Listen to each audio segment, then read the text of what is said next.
قیدیوں کے ساتھ نبی صلی اللہ علیہ وسلم کی رحمت کیا تھی؟ قیدی ہے، اس کو گرفتار کیا گیا ہے،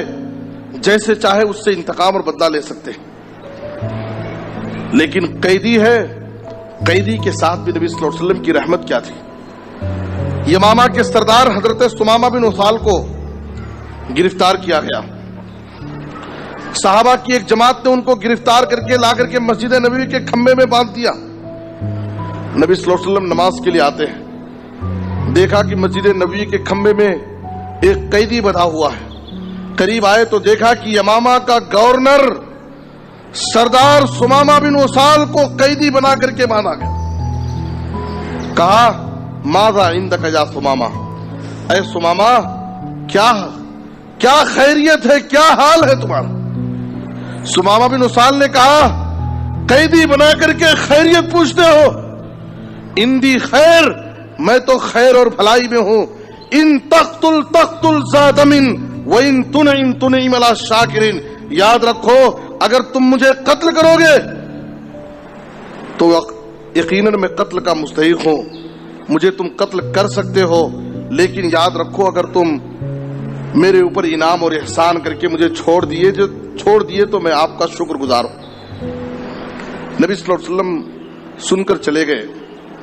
دوسرے دن آپ صلی اللہ علیہ وسلم آئے، خیریت پوچھی۔ تیسرے دن نبی صلی اللہ علیہ وسلم نے خیریت پوچھی۔ تیسرے دن آپ صلی اللہ علیہ وسلم نے صحابہ سے کہا اطلقوا سمامہ کو آزاد کر دو، چھوڑ دو۔ سمامہ بن اسال پریشان ہے، اس نے اپنا بنا کے چھوڑ دیا، کیا اسیری ہے، کیا رہائی ہے، گرفتار بھی کیا، قیدی بنایا، باندھا، لیکن پھر بھی اپنے کمال اخلاق کا مظاہرہ،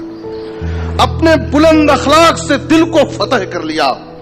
سمامہ بن اسال کے دل میں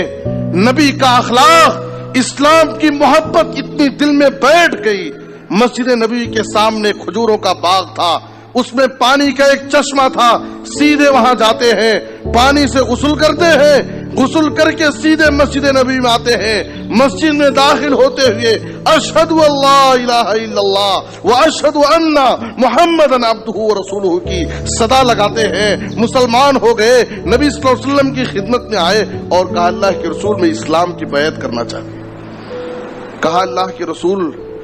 کلمہ پڑھنے کے بعد، مسلمان ہونے کے بعد میرے دل کی کیفیت بدل گئی ہے، مسلمان ہونے کے بعد میرے دل کی کیفیت بدل گئی، اب تک آپ کے تعلق سے میرے دل میں اتنا بغض اور نفرت تھی، کلمہ پڑھنے سے پہلے سب سے زیادہ میری نظر میں اگر کوئی مبغوض چہرہ تھا تو آپ کا چہرہ، لیکن کلمہ پڑھنے کے بعد سب سے زیادہ اگر کوئی محبوب چہرہ ہے تو آپ کا چہرہ۔ اے اللہ کے رسول کلمہ پڑھنے سے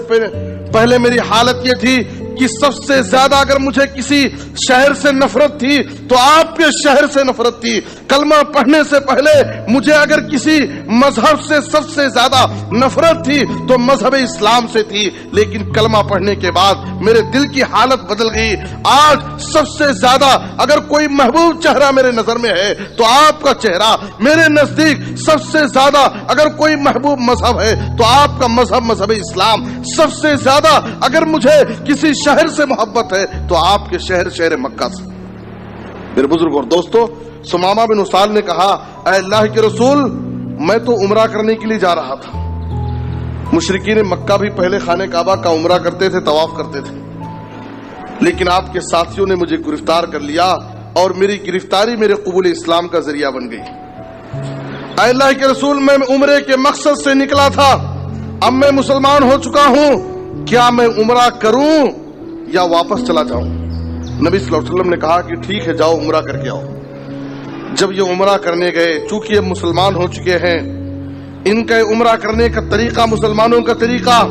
ان کی وضاحت مسلمانوں کی ہو گئی ہے۔ مشرکین مکہ نے جب دیکھا سمامہ کو کہ ان کی حالت تو بدلی ہوئی نظر آ رہی ہے، مشرکین مکہ نے کہا الصبوتا، اے سمامہ کیا تم بے دین ہو گئے ہو، باپ دادا کے طریقے کو تم نے چھوڑ دیا؟ کہا لا ولیکن اسلم، تو میں بے دین نہیں ہوا ہوں، میں دین کو قبول کر کے، اسلام قبول کر کے میں مسلمان ہوا۔ اس کے بعد سمامہ بن اسال نے اہل مکہ کو ایک وارننگ دی، دھمکی دی، کہا کہ میں امامہ کا گورنر ہوں اور میری دستخط سے، میری طرف سے تمہارے پاس، مکہ والوں کے پاس راشن آتا تھا، اب جب تک نبی صلی اللہ علیہ وسلم اجازت نہیں دیں گے تم کو ایک دانہ راشن نہیں بھیجوں گا، اس لیے کہ میں مسلمان ہو گیا ہوں۔ میرے بزرگوں اور دوستو، یہ قیدیوں کے ساتھ نبی صلی اللہ علیہ وسلم کی رحمت، آپ کی شفقت اور مہربانی ہے۔ قیدی ہے، گرفتار ہے، بندھا ہوا ہے، جو چاہے کر سکتے ہیں، انتقام اور بدلہ لے سکتے ہیں، لیکن اسلام اس بات کی تعلیم نہیں دیتا۔